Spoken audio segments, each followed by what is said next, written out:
Have you ever woken up in the dead of night to find someone staring at you? A 4-year-old girl who sleepwalks and whispers to someone in the dark. A child known for telling wild, unbelievable stories until the morning she disappears without a trace. An old farmhouse where closets have no doors, the attic keeps opening by itself, and not even the coyotes dare come close. Or worse, what if your missing child comes home, but deep down you know it isn't them because you buried the real one with your own hands? These aren't just stories, they're warnings, unsettling glimpses into the thin veil between reality and the unknown. Each tale starts in a familiar place, your bedroom, a child's imagination, your new home, your front door, and spirals into something you can't explain, something you wish you could forget. If you think you've seen horror, think again. Because once you hear these 4 short stories, you'll never look at your family, your house, or your own child the same way again. Turn the lights off if you dare, and press play. The Girl by the Stairs. I used to sleep in the room next to my little sisters. This was back when we both still lived with our parents in a quiet suburban home where nothing ever really happened, or so we thought. She was only 4 years old at the time, quiet, sweet, and barely spoke unless prompted. But something about her nightly behavior started to deeply disturb me. It began subtly. I'd be fast asleep, deep into a dream, when I'd suddenly wake up. No noise, no reason. Just that creeping feeling that I wasn't alone, and every single time I'd open my eyes to see her, my little sister, standing silently at the foot of my bed, just staring. She never said a word, just stood there, eyes wide and empty, her face pale in the faint glow from the hallway nightlight. At first, I thought she was sleepwalking. I'd get out of bed, take her hand, and lead her gently back to her room. She'd climb into bed without protest. The next morning, she'd remember none of it. But it didn't just happen to me. My parents said they'd found her wandering too, sometimes just standing by the stairwell, unmoving. She always looked half asleep, confused. Out of concern, my dad installed a child gate at the top of the stairs. He was worried she'd fall. One night, I'll never forget this, I heard her whispering in the hallway. When I peeked out, I saw her at the gate, clutching the bars like a prisoner. I called her name softly, but she didn't respond. As I got closer, she slowly turned to face me, her finger raised and pointed down the stairs.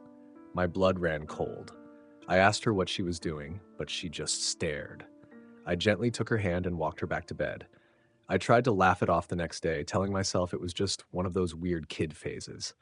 But something about the way she pointed, it didn't feel like sleepwalking. It felt like invitation.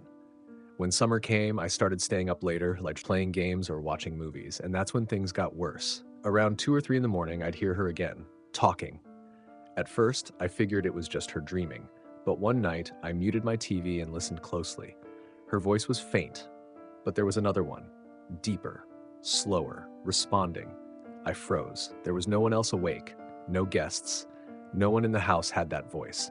I wanted to go check on her, but I didn't. I just sat there, heart racing, telling myself it was my imagination.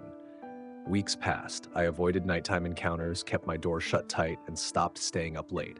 And slowly, the incident stopped. By the time she turned 5, she never wandered again. But I never stopped thinking about it. What if it wasn't just sleepwalking? What if she really was trying to lead someone, maybe even one of us, down those stairs? And more terrifyingly, what if that thing she whispered to at night was still waiting at the bottom?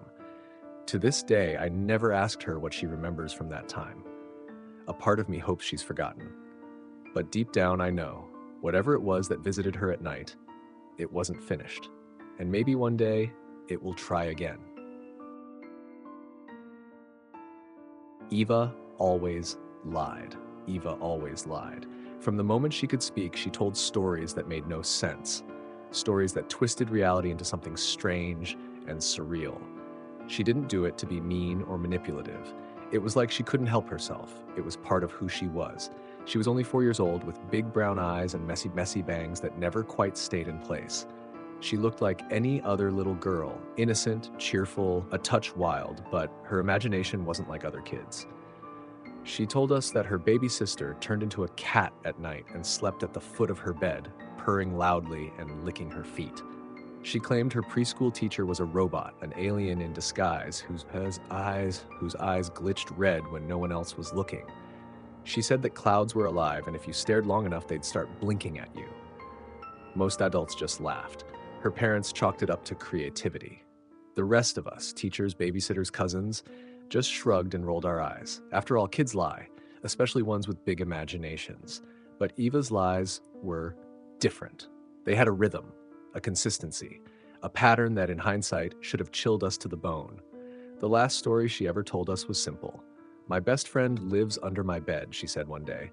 "She says I can come play whenever I want." We brushed it off. Another imaginary friend, we thought. Another harmless fantasy. "Does she have a name?" her mother asked casually. "No," Eva replied. "She says names make her mad." The adults laughed nervously. The kind of laugh you force when something doesn't sit quite right, but you don't want to admit it. Days passed. Eva grew quieter, sleepier. She started drawing strange pictures. Figures with no faces and long arms, always crouched beneath beds, in closets, or behind doors. She said her friend didn't like the sun, that she only talked at night, that she scratched the floorboards when she got excited. We ignored it. We told ourselves she'd grow out of it. Then, one morning, Eva was gone. Her bed was empty. The covers were pulled back like she'd gotten up on her own. There was no sign of forced entry, no broken windows, no footprints, no sound, just nothing. The only clue was a crayon drawing taped to her wall, one we hadn't seen before. It showed a little girl holding hands with something under the bed. Both were smiling. The thing under the bed had long fingers that reached up, curling around her legs like roots. The police searched for weeks. The community rallied. Her parents wept on the news. But Eva was never found. Her room was sealed off. No one ever went in again. Her mother moved away. Her father stopped speaking. Years later, I still think about her strange stories, about how easily we all dismissed them. What if they weren't lies? What if she was telling the truth? The only way a child could. What if her best friend under the bed was real, and we were the fools for not listening? Sometimes, late at night when I can't sleep, I hear the faintest sound, like fingernails scratching wood. And every time I check under the bed, because I'm afraid Eva's friend is still looking for someone new to play with. The hatch was nailed shut.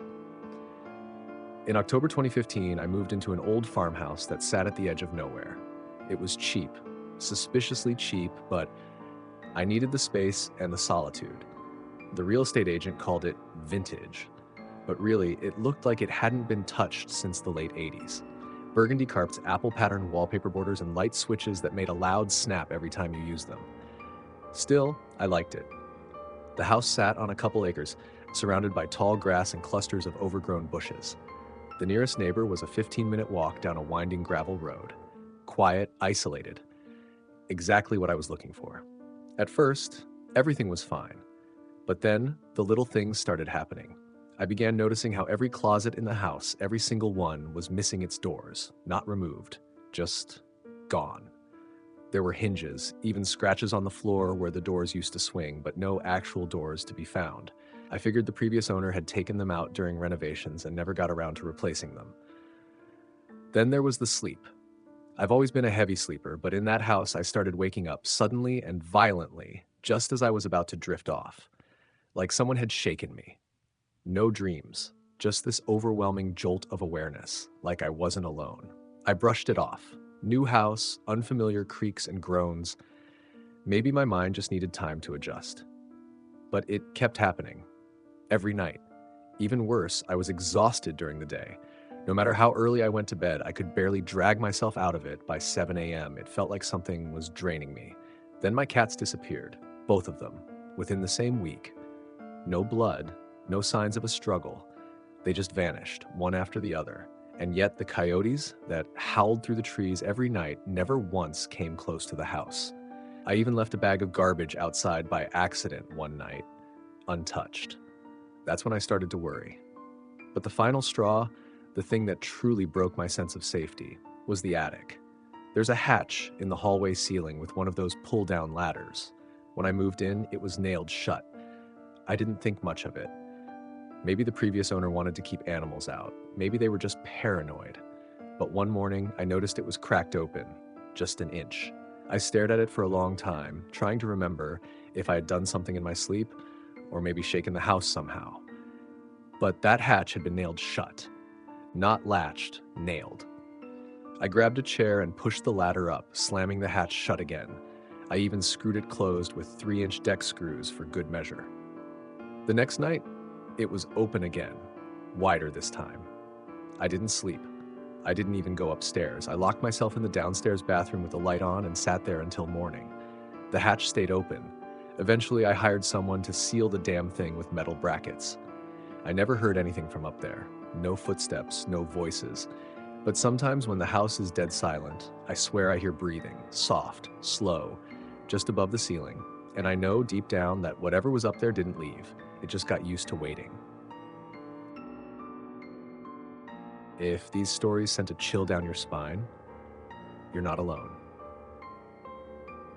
Don't forget to like this video if you enjoy unsettling tales like these, and share it with someone who dares to sleep with the lights off tonight.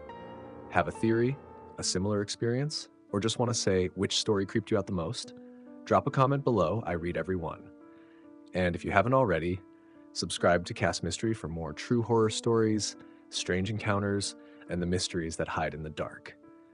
Until next time, stay safe, and whatever you do, don't ignore the sounds in the night.